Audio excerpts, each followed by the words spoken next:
Good morning. Good to have you with us on this Thursday. I'm Joe Fryer. Savannah is on assignment. We're going to begin in Washington, where former President Trump's efforts to remain on the 2024 ballot could now be in the hands of the Supreme Court. The justices are set to hear arguments today in Mr. Trump's appeal of a Colorado Supreme Court ruling that said he was ineligible to run for the White House. This stems from the former president's alleged meddling in the 2020 election and the events that led to the January 6th attack on the Capitol. The Colorado court pointed to Section 3 of the 14th Amendment, which bars people who engaged in insurrection from holding any public office. The Trump legal team argues that amendment cannot be used to keep him off the ballot. For more on this case that could have huge implications for the 2024 election, we're joined by NBC News legal analyst Danny Savalos and NBC News justice and intelligence correspondent Ken Delanian. Good morning to both of you. Ken, let's begin with you. Give us a lay of the land on what's going to take place at the Supreme Court today, and who are the justices expected to hear from?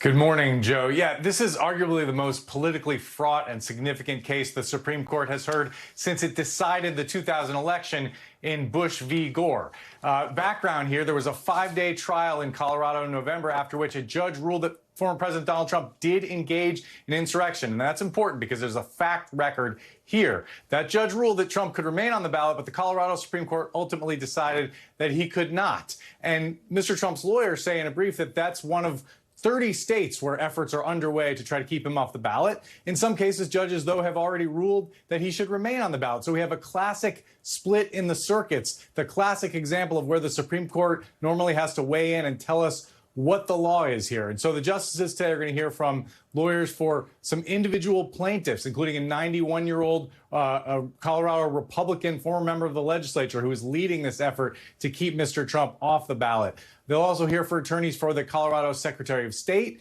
and they'll hear from Mr. Trump's attorneys. And again, the stakes could not be higher here. The constitutional issues are momentous. This is a Civil War era provision that was aimed mainly at Confederates, but has been used against other people subsequently, though rarely. And obviously the implications either way are huge, Joe. Yeah, Danny, let's bring you in here. So Colorado Secretary of State says states can, quote, rightfully disqualify oath-breaking insurrectionists under that Section 3 of the 14th Amendment, something many of us probably didn't pay much attention to in school, and now we're learning a lot about.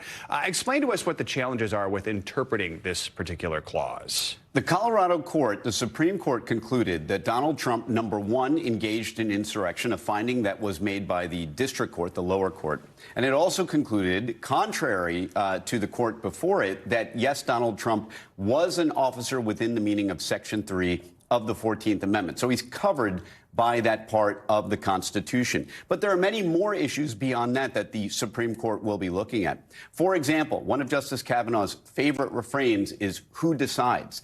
And that is a really critical question here. Who decides that Donald Trump is an insurrectionist? Is it the Colorado State Court, or is it the Colorado Secretary of State? Is it something else? Is it Congress that makes that decision? Who decides is a very relevant question in this case. And related to that is, do the courts themselves, if they don't decide, did they have any power to hear this in the first place? So the two primary issues before the Colorado courts were, was there an insurrection that this person engaged in? And is he an officer within the meaning of Section 3? Those are the primary issues. But again, there are many others attendant to it. Ken, I want to look at a recent poll. We've got a YouGov UMass Amherst poll that shows when it comes to the issue of removing the former president from the ballot, Americans are fairly evenly split on where they stand. Democrats obviously much more likely to support removal. Most Republicans are against it. But no matter how you feel, you want a quick answer here because so much is at stake. So how soon could we expect a ruling from the Supreme Court here?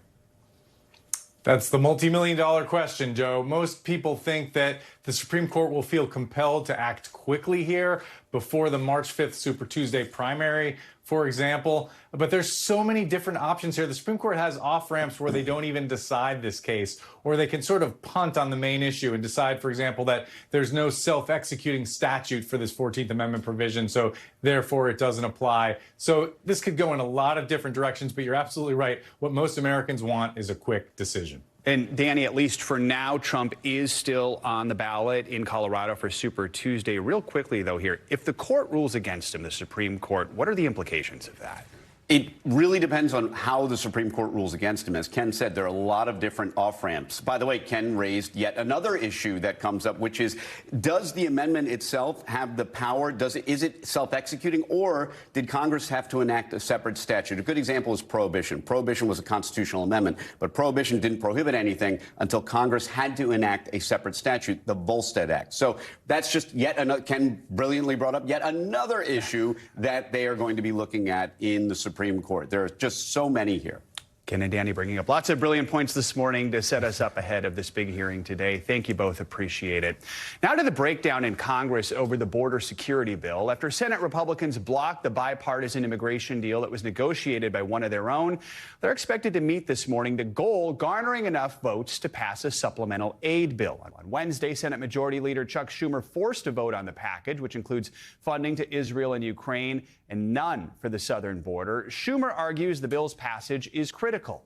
For more, we're joined by NBC News congressional correspondent Julie Sirkin. Julie, let's start with those funding bills for Ukraine and Israel. As we just mentioned, Republicans are supposed to meet this morning to try and figure out a plan forward. Where do things stand? They're completely all over the place, Joe. In fact, I was outside of a 2-hour private closed-door lunch meeting between Senate Republicans. For context, they never last that long.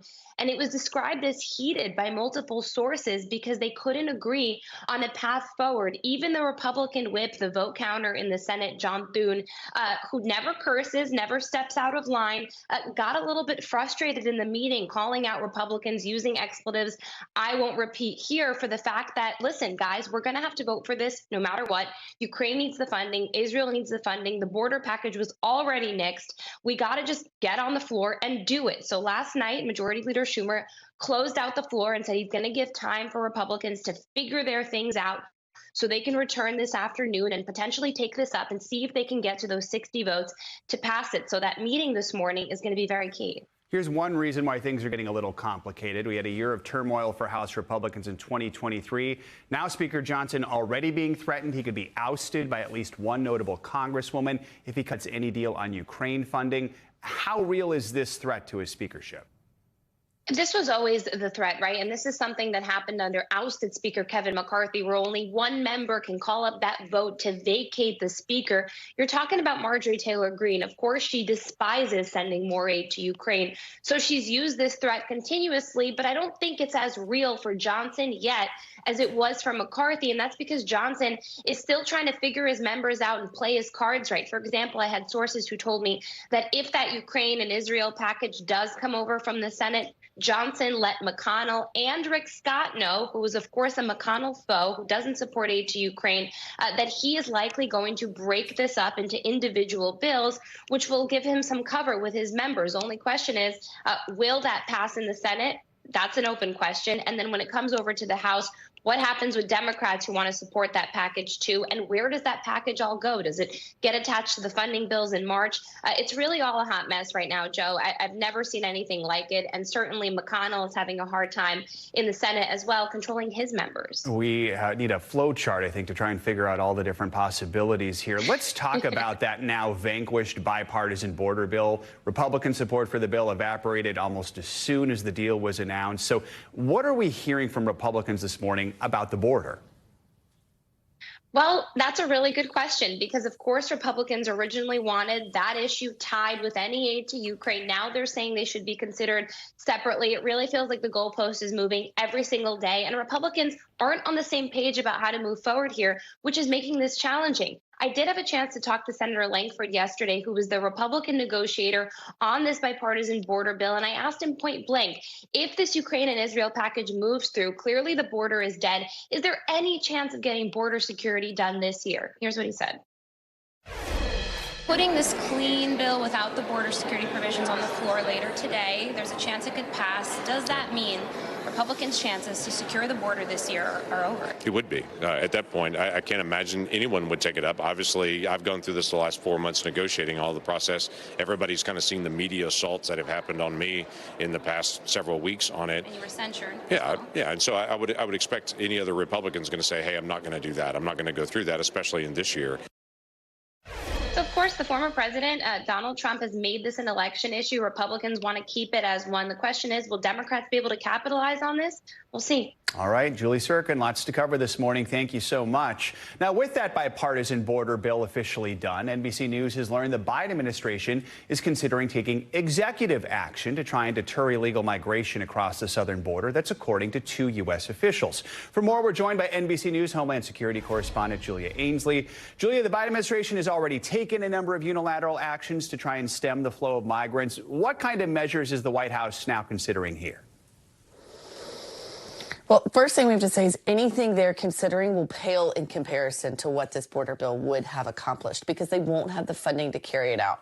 Right now, we're still waiting for details. This is something in the early phases, but they're exploring their options. One thing they could do is expand on a program they already have for families where a head of the household is on an ankle monitor. They have to check in regularly, and they're put on a path for expedited removal. That means that they don't qualify to be here. They could be deported more quickly. That's something they're already doing in a number of cities. They could expand that. They could expand that beyond that group of families. That's one thing that they could be looking at right now. We're not getting into the details because they're all still being fleshed out. But in short, even if you do have a program that would deter migration when people are coming across the southern border, if you raise the bar on asylum, if you try to deport more people living in the interior, all of that requires manpower. It requires people to process the immigrants, decide whether or not they can stay. It requires agents to actually go out and do the arresting. It requires planes to fly people back. And they're running short on cash and manpower, Joe. So, Julia, I mean, the president has not been shy about his frustrations with congressional Republicans. What's the White House saying now about this new plan some officials are calling Plan B, which is basically Ukraine funding without border security? Yeah, we had a statement from the White House last night when we were putting out this reporting where, they basically say that anything short of what they are asking Congress to do will not suffice. And I think that's to go ahead and lay out a marker that they aren't expecting a silver bullet here. What they want was this bill. But now that it's done, we're hearing that they are obviously looking at other options. What we were told by sources is they absolutely cannot sit by and do nothing, but they don't want to be graded against the accomplishments that bill would have provided. In other words, if they roll something out and the numbers remain high at the southern border and you continue to see cities like New York, Chicago, and Denver be overwhelmed, they don't want someone to come along and say, well, I guess what they did didn't work. So, Julia, it seems unlikely we're going to see any movement on the border from Congress before the elections this November. What's the possible timeline here for this decision on possible executive actions? So it depends on exactly what route they go. Right now, we know that it's still in a discussion and drafting phase. So first they have to get through that. If they do something like a regulation that they have to publish in the Federal Register, that could be months. They would have to get public comment, but oftentimes those will carry more weight. But an executive action could be something where the president simply puts out a memo instructing ICE to do something in a certain way. It could even be a memo that would come from Secretary Mayorkas at Homeland Security himself. So it depends on what path they take. They could try to do something more immediate, but really anything a president does on immigration can be unwound by future administrations. And we've seen that time and time again. All right, Julia Ainsley, thank you so much. The U.S. military has carried out another strike in the Middle East. American forces are continuing to retaliate against Iran-aligned militias after 3 U.S. soldiers were killed in a drone attack nearly 2 weeks ago. U.S. Central Command says in a drone strike in Baghdad, it killed a senior commander of the group, Kataib of Hezbollah. He was in a vehicle along with 2 others, and all 3 were killed. NBC's chief White House correspondent Peter Alexander joins us from Washington. Peter, walk us through what we know about this U.S. strike and this senior leader who was killed. Yeah, Joe, this is significant. It is the first precision strike by the United States against a high-value target inside of Baghdad, Iraq. As you noted in the setup to this conversation, this individual is believed by the U.S. to be one of the senior commanders of, as you note, Kataib Hezbollah, which is not the Hezbollah group you know in Lebanon, but it is an Iranian-backed militia group that the U.S. says is responsible for many of those attacks on U.S. targets across the Middle East in the course of the last several months. Dating back to October at the start of the Israel-Hamas war, there have been more than 166 strikes on U.S. targets, including forces across that region, including one just a couple of weeks ago that killed 3 American service members. And the U.S. has been more forceful in its response here. The strike was dramatic. It incinerated a vehicle that this commander was inside, as well as 2 other individuals. At the time, it didn't appear that any other cars stores in the area were impacted by it. You can see some of the pictures there. Iran was, of course, not notified of it. Iraq also wasn't notified of it. And one of the leaders of the armed services there, a spokesperson, has expressed real concerns about the way the U.S. is conducting this retaliation, saying, among other things, quote, that it threatens civil peace, violates Iraqi sovereignty, and risks the lives of our people. He added that it pushes the Iraqi government to end the mission of this U.S.-led coalition, which has become a factor of instability for Iraq and threatens to drag Iraq into the circle of conflict. Again, that is the condemnation from the Iraqi leadership right now to the U.S. strikes there. For his part, President Biden has said this is part of what will be a continuing effort to target those responsible for attacking American forces in the region, Joe. Yeah, so Peter, I guess that's the question. Are more strikes planned? Do we have an idea how long this campaign could last? Well, we can't say for sure how long it's going to last, but it's clear it's going to be more than days. We're now already in at least the second week here of these American strikes, and there really is sort of a dual effort that we are witnessing here, Joe. Right on the one hand, you have the American forces across that region trying to target those who are believed to be responsible for those attacks on installations that house U.S. forces across the region, specifically in places like Iraq and Syria. And then on the other hand, as we've been reporting over the course of the last several weeks, there is an effort by this administration to crack down on the Iranian-backed Houthi militants, Houthi rebels who are from Yemen, who have been targeting commercial ships, including American commercial ships, in the Red Sea right now. The concern there is the impact that could have on commercial shipping. It could create some real supply chain disruptions. So the U.S. is juggling not just what's going on between Israel and Hamas right now, but also what's going on throughout the wider region, while the president, Joe, has made very clear that he is doing everything in his power, he says, to avoid this from escalating into a wider war, something he says he does not want to see happen. All right, Peter, good to see you this morning. Thanks for joining us. Let's talk more about that. Secretary of State Antony Blinken wrapped up his visit to the Middle East yesterday without a ceasefire. He was unable to push forward negotiations that would have secured the release of hostages from Gaza. Yesterday, Blinken sat down with Prime Minister Benjamin Netanyahu to discuss a range of topics, including aid to Gaza and the ceasefire proposal introduced by Hamas. That counter proposal included a pathway to return displaced Gazans to their homes and a 3-year plan to rebuild Gaza, which leaves Hamas in charge of the enclave. Dashing any hopes for a deal anytime soon, Netanyahu called the plan delusional during a press briefing yesterday. But Blinken says there is still room for negotiations moving forward. While there are some clear non-starters in Hamas's response, we do think it creates space for agreement to be reached. And we will work at that relentlessly until we get there. NBC News foreign correspondent Matt Bradley joins us now from Tel Aviv with the latest on these negotiations. Matt, good morning. So walk us through Blinken's meeting with both Palestinian and Israeli leaders yesterday. And what are you hearing from Hamas leaders about this deal?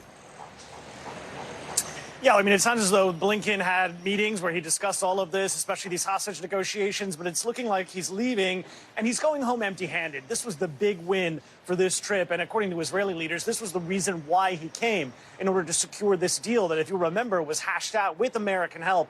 The head of the CIA, actually, who was in Paris a week and a half ago, meeting with his counterparts from the Middle East, trying to get to a deal that now Hamas has rejected and Israel has rejected. So this is not really going to go very well. It could take weeks or months for another negotiated deal.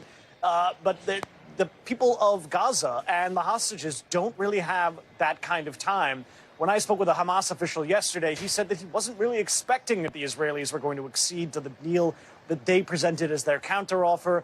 He thinks the Israeli objective in the Gaza Strip is to displace all of the Palestinian people there and to take it over. And he said this is according to what he's heard, what we've all heard, from right-wing cabinet ministers. But Benjamin Netanyahu himself has denied that that is the objective.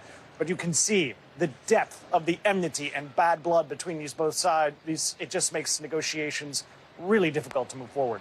So, Matt, yesterday, we actually heard from a group of former hostages who were released from Gaza. They held a news conference following Netanyahu's briefing. What are they saying, and how is the prime minister's dismissal of Hamas's counter proposal just being received in Israel right now? Yeah, well, the prime minister is on the sharp edge of these hostages' families and the former hostages' anger. They blame the prime minister personally for continuing the war. And I got to tell you, for some context here, In terms of the politics, it increasingly looks like, and a lot of Israelis and a lot of Israeli leaders feel, that the two goals of this war are in complete, objects to each other. They're totally opposites. They're working at odds. One objective is to destroy Hamas. One objective is to free the hostages. A lot of folks here believe they can't accomplish both. And so that's why these hostages, former hostages and family members of hostages, they held this tearful meeting where they said time is running out. If these hostages aren't freed, if the war doesn't stop and Hamas's demands aren't met, then there might not be any hostages left alive to save. And indeed, we heard that just a couple of days ago from the New York Times. They broke the story from the Israelis saying that they believe that about a fifth of the hostages are believed to have died ever since October 7th. Some of them from the wounds they incurred on October 7th, others from Israeli attacks. And it's important to note here that the Israeli incursion into the Gaza Strip has killed more than 27,000 Palestinians. It has only freed one hostage. All of the hostages that have been freed have been done through negotiations like the ones that are failing right now. All right, Matt Bradley in Tel Aviv. Matt, thank you so much. On the West Coast, millions of Americans still under flood watches. Let's get a check on your morning news now weather with meteorologist Angie Lastman. Angie, good morning. Good morning, Joe. We're starting to see some of those expire across portions of California, and we've got most of that rain working out, and we'll see some drier conditions for folks cleaning up there. We've got some rain that we're tracking across parts of the upper Midwest and some snow out west on those mountain ranges there. Let's start with the winter alerts out west. We've got the winter storm warnings and the winter weather advisories in effect for a good chunk of the country. As this system starts to work its way east, we'll pick up some additional snow across parts of the Rockies, and not to mention the northern plains as well. We'll see some of that rain working through the day today, and then we really start to ramp up our rain chances as we get into the weekend. Here's a look at tomorrow. It's mainly the rain that we're focusing from the Tennessee Valley out towards the Carolinas. We'll see some quieter conditions take shape across the Midwest as that snow tapers off, but then we start to see our rain chances ramping up once again as we get into Saturday. Here's a look at the southeast. This is the spot that we're going to watch for some of that impactful rain, not to mention beneficial, but of course this may impact some of those Saturday plans that you have across this region. It'll stick with us for at least your Saturday and move through by Sunday. Here's a look at the snowfall forecast as we get through at least the end of the work week. We could pick up another 6 to 8 inches in some of those higher elevations with some of those higher amounts. So ski resorts, happy about that. But travel will still be difficult on those mountain roads.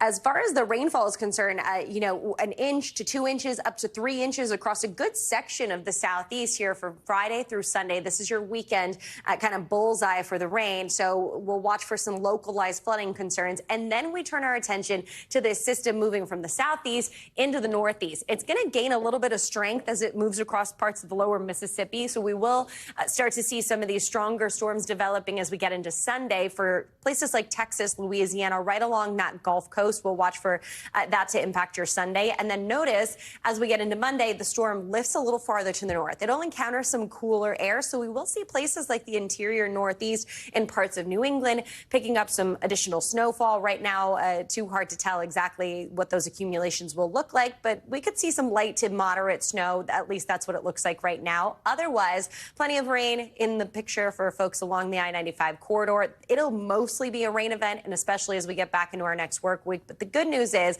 by Tuesday, all of that's out of the picture. But you know what happens with that, Joe? That cooler wind comes in behind it, and all the warm temperatures we're expecting in that region over the next couple of days, it'll be replaced with some chillier conditions. Spring will be over, is what you're saying. Yeah, the taste of spring that we're getting. That's a good way to put it. All right. Thanks, Angie. Appreciate it. Thanks for watching. Stay updated about breaking news and top stories on the NBC News app or follow us on social media.